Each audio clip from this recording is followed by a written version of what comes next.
Vetri, I'll throw the same question to you before I hand it over to the floor. Any interesting trends you're seeing in corporate India? And therefore, I've not really sensed in any way that corporate India is completely shying away from investments. It's just that the very large infrastructure, capex heavy kind of stuff, people have backed away from. But in many of the other industries, people are still, sort of building out capacity because it doesn't involve very large ticket sizes. It's not that there's no investment happening in India, right? I mean, even today, the capex to GDP ratio is 25%. On a $2 trillion economy, that's, quite a bit of money that's still getting spent on capex, with about 40% of that coming from households. So there is capex happening. It's just that we needed to sort of step up to the next level. I think at this point of time, I don't really think I have to pick favorites about, opportunities in A area versus B. I think there are many interesting opportunities across sectors, but, hopefully we'll remember the lessons from the past. It's not just about growth at all costs. It's about sensible growth. It's about growth which comes with some discipline in terms of how you allocate capital and how you actually use your own cash flows to grow over the next few years. So I think in that sense I see interesting opportunities across the board, and I think a lot of good entrepreneurs are well positioned simply because, remember, and this is Mr. Kumar Mangalam Birla's words, last man standing, first man forward. And given the sort of difficult times we've been through over the last few years, I think a lot of these companies that have survived this and come out reasonably strong are actually going to accelerate in the next phase. So I'm quite happy to just wait around for those survivors to grow even stronger and bigger and faster. I don't really think I need to go looking anew for new sources of excitement. And 8, and you've seen balance sheets in corporate India go up almost 7x from 2005, from 2004 to 2013. Okay, and it's not correspondingly increased in the other part of the entire economy. Worldwide, or in the developed markets, it's exactly the reverse in terms of how much retail lending and mortgages is compared to corporate growth. And you've seen that in the way the US is essentially structured, wherein a significant part of the entire corporates actually buying back equity rather than investing in equity. Largely in your both Vetri and Kenneth, you talked more about the impact of organizations which are predominantly production organizations, right? But what about the services industry? What kind of an impact will, because a lot of, the services industry is largely driven by global demand, not by so much by domestic demand. While some of it is changing now, but largely it's driven by... I'm not sure I fully got your question, but are you asking about what impact will the services industry, or what will the services industry contribute to growth in India? Is that? Your lot of what you touched upon were traditional industries and how they will, what their impact will be on this whole scenario, economic scenario. But how will this change with, the non-traditional or service industry coming into play? Because that we've not touched. So again, if you think about services, obviously one big champion that we've created is the IT export and the services of that. But actually that is a very small portion of the services industry. The larger part of the services industry is what actually services the domestic market. And obviously there are a lot of ancillary domestic service industries which support the IT industry as well. So I would say we already have a reasonably well-developed service sector. If you look at the size of our services sector as compared to most developed economies, we are already lopsided. Services is already a much larger portion of our economy than manufacturing is. But unfortunately, the data also suggests that manufacturing employment intensity is much higher than services. So in India, we need a little bit of a manufacturing revolution that we missed to take care of the issue of job creation. But having said that, I'm not saying this is a trend, but just think about what somebody like an Uber or Ola has done, right? They've taken people who you could call in the service industry, but in the informal part of the service economy, because they were employed by you, by me, no social security, no, sort of medical, etc.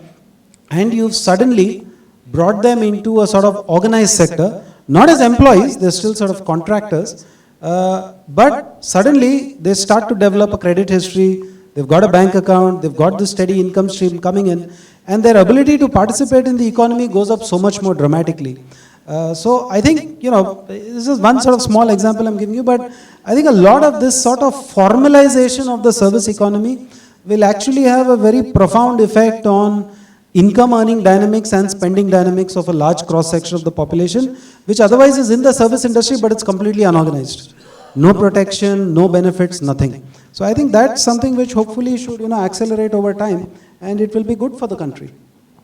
From what you could get, all three of you, it was basically optimism, from cautious optimism of victory to reasonable optimism of Kenneth, and I think you were the most optimistic from all this. Right.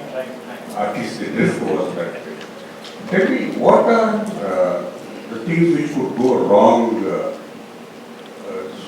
in terms of growth not happening, the other things not happening, kind of black swan things as well as the obvious things? And all three of you, please. So I think the biggest challenge for India is actually job creation.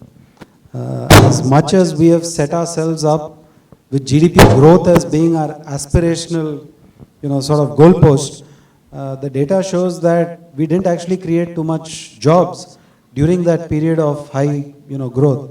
And for a country which talks so much about the demographic dividend and such a young population, if you don't create the jobs, it won't take very long for that demographic dividend to turn into a demographic curse. So I think that is a long-term structural issue that needs significant addressing. The second thing that, which I think is more sort of in the short term, sorry? There are multiple measures, whether it is Skill India, whether it is, talking about channeling more money, new schemes like, this apprenticeship programs, etc. that they've started, simplifying labor rules. Like, for example, if you see the announcement that came day before yesterday for the textile industry, it was headlined subsidy scheme for textile industry and job creation. But what the press didn't pick up on, or at least it didn't amplify, is that there were very significant changes made to labor law as part of that package. And I suspect the government didn't play that up because they wanted the focus to be on that subsidy bit, 6,000 crores, job creation. So I think there is an understanding of the issue. They are trying to tackle it through some of these broad policy measures as well as very direct measures like the changes in labor law as part of this textile package. But these are implementation issues, and implementation has unfortunately traditionally been our Achilles heel. We've been better at ideation and poor at implementation. So I think over there it's work in progress, but there is some policy measures, and that will remain a big sort of risk to us. I think the second risk that I see is, while I do hope, and we're all hoping that some of this bank cleanup momentum will be more visible, I am not sure that the people at large and the system have reached a point where they understand that failure is a part of the capitalist, sort of scheme of things. And therefore loan losses are a part of that. And sending the entrepreneur behind bars, if there are other reasons for which the enterprise has failed, is not the answer to the problem. But I think that's something that eventually we'll have to find a mature way to say, how do we give a haircut to these, big loans? Does the entrepreneur have to take a haircut? Obviously, he also has to take a haircut. How much of a haircut? Is that politically acceptable to everybody? I don't have an answer. Based on some of the reactions we see within government and from public at large, the press at large, the typical response appears to be a defaulter is somebody to be painted with a tar brush that he's a crook. But there are genuine reasons why businesses fail.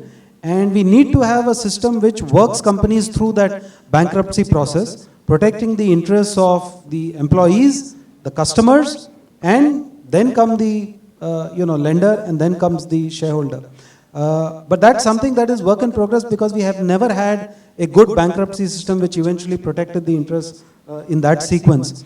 And I'm not sure the public is willing to see that. I see a lot more angst where people say, how come I didn't pay my loan, I lost my house, I lost my car, but this big entrepreneur, he goes scot-free when, there's a big loss. So I think the political system is still grappling with how do we make accepting a haircut on these loans palatable to everybody at large, which is why you've already got bank chairmen going on record saying that, look, I'm not taking the haircut because I'll lose my job. And I'll have a CVC investigation, CAG investigation against me. So they're trying to outsource it with the bank board, Vinod Rai, who was the former CAG head, saying that we'll set up a separate committee which will take these decisions so that it's not on your individual heads. But I think somewhere we need a good compromise formula to make these haircuts palatable. If you don't make these haircuts palatable, you will have many thousands of crores stuck in these projects with no resolution, and eventually then, those projects will be worth not the value which was invested in it, but the scrap metal value of whatever was there. And I think that's a big danger.